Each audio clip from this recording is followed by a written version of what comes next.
Hi, Neal Livingston here.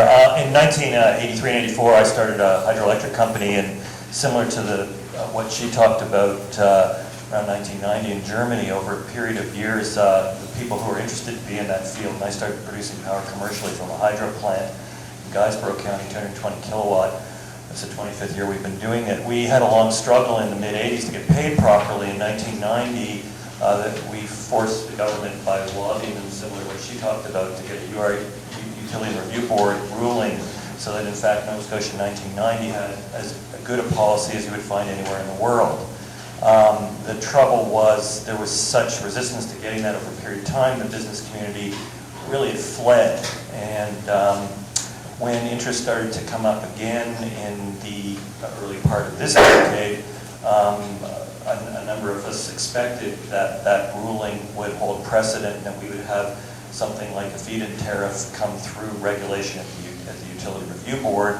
And instead what we found when we went to the Utility Review Board, when we didn't like the kind of prices Nova Scotia Power was offering for wind energy, we found that the Utility Review Board, in cahoots with the government, had essentially, and the utility had deemed that because they were privatized that ruling had no basis. So in Nova Scotia what's happened is the utility's been able to run a system which is like an auction system or determine what the price is. And that's really made Nova Scotia, I think, one of the worst jurisdictions you could possibly want to do this in.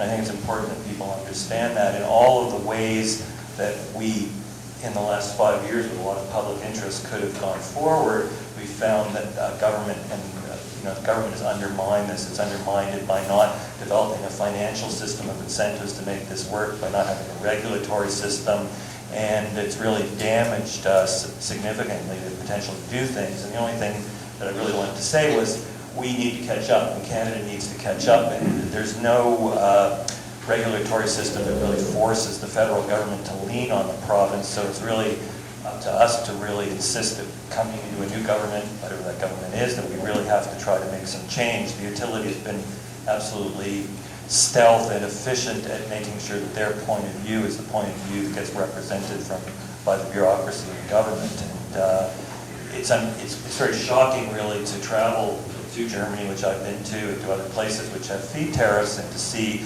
how much economic stimulus that's made. You can go to Germany, you can go into your local credit union, and you can say, like she said, I've got a contract from the utility, and the credit union and the local farmers cooperative or the bank will say, well, here's your financing.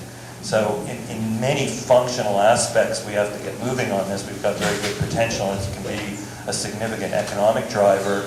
The only other thing I wanted to say is it's really important to understand that those technologies in solar, when they end up on your home, whether they be solar hot water or solar hot air to heat your home in the winter, or PV, that those are the things that make a lot of jobs and also can lower your power bill at home. So ultimately, after 25 years of being in this business, one of the things I've come to realize is there's kind of two regulatory choices and two jurisdictional choices we have. One is that we can end up with technologies on our homes that lower our power bills about 50%.